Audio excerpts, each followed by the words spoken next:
ফুল হলো প্রকৃতির আত্মা। ফুল ছাড়া প্রকৃতি হলো প্রেমহীন জীবনের মতো। ফুলকে ভালোবাসে না এমন মানুষ পৃথিবীতে নেই। ফুলের সৌন্দর্য সবাইকে বিমোহিত করে। ফুল আর ভালোবাসা যেন একই সুতোয় গাঁথা।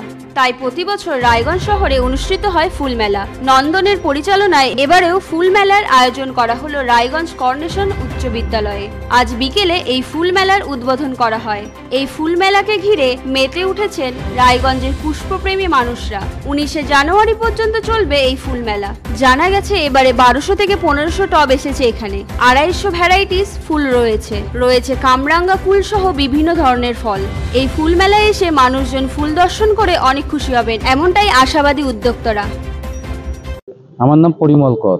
আপনি এখানে কি দায়িত্বে রয়েছেন? আমি এখানে ট্রেজারার। বলছি কি রয়েছে বিশেষত্ব এই বছরের ফুল মেলাতে?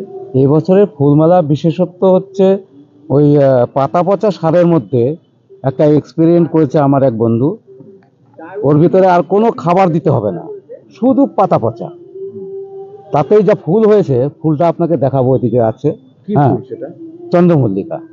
চন্দ্রমল্লিকা কি খাবার দিতে হয়? চন্দ্রমল্লিকা মূলত খাবার এখন ওই জৈব সার আমরা ব্যবহার করি, কেন রাসায়নিক ব্যবহার করলে মাটিটা নষ্ট হয়ে যায়। সেজন্য সবকিছু আমরা জৈব ব্যবহার করি। যে সার তৈরি হচ্ছে সেটা কি বাড়িতে তৈরি? হ্যাঁ, সব বাড়িতে তৈরি। কিভাবে তৈরি হচ্ছে সেটা? ওটা ওই মিক্সড করে পাতা পচা, তারপরে নিম খোল, হাড় গুঁড়ো সব এসব মিক্সড করে মোটামুটি 2-3 মাস ওটাকে রেখে দিতে হয়।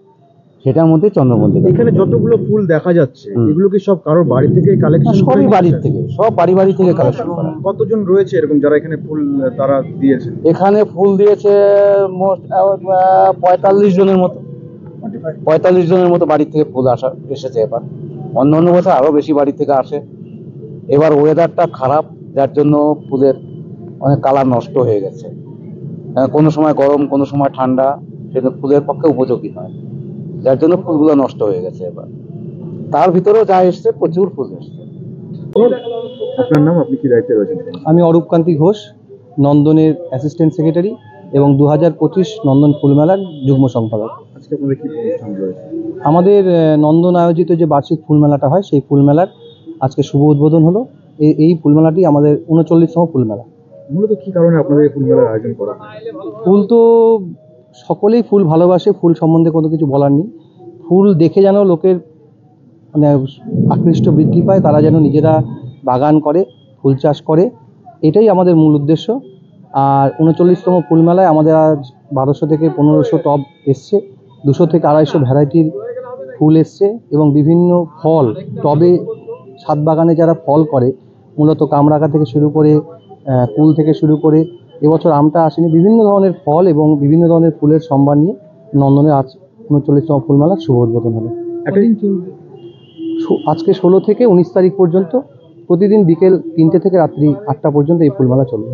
একটা সময় আগে দেখা যেত অনেক বাড়িতে অনেক জায়গা থাকতো, এখন এক একটা জায়গাতে দেখা যাচ্ছে ফ্ল্যাটের পর ফ্ল্যাট গজিয়ে উঠছে, বা সেই কনজেস্টেড জায়গা হয়ে আসে। কিন্তু সেখানে দাঁড়িয়ে ফ্ল্যাটগুলোতে সেভাবে আর কি তারা ফুল চাষও করে উঠতে পারে না। তাদের জন্য কি আপনাদের কোনো বার্তা থাকবে? তাদের জন্যই তো আমাদের বার্তা, যে আপনারা ঘরের যেটুকুন সীমিত জায়গা রয়েছে বা ফ্ল্যাটের যদি আপনাদের ছাদ থাকে, সেই ছাদে বা আপনাদের ঘরের ফ্ল্যাটের যে মানে ব্যালকনি রয়েছে বা যেই প্যাসেজটুকুন রয়েছে, সেই প্যাসেজটুকুনিতে আপনারা ইনডোর প্ল্যান করুন এবং ফুল করুন। নিজের মন ভালো থাকবে এবং সেই ফুল দেখে অন্যান্যদেরও মন ভালো থাকবে, আনন্দে থাকবে, এটাই আমাদের মূল উদ্দেশ্য। বিশেষ কোনো ফুল থাকছে এই বছরের ফুল? এবছর ফুলমেলাতে আমাদের চন্দ্রমল্লিকার ভ্যারাইটি খুব এসছে। তাছাড়াও গাঁদা থেকে শুরু করে পিটুনিয়া থেকে শুরু করে সব কিছুই এসছে। রায়গঞ্জ থেকে হীরক মুখার্জির রিপোর্ট, কুলিক নিউজ।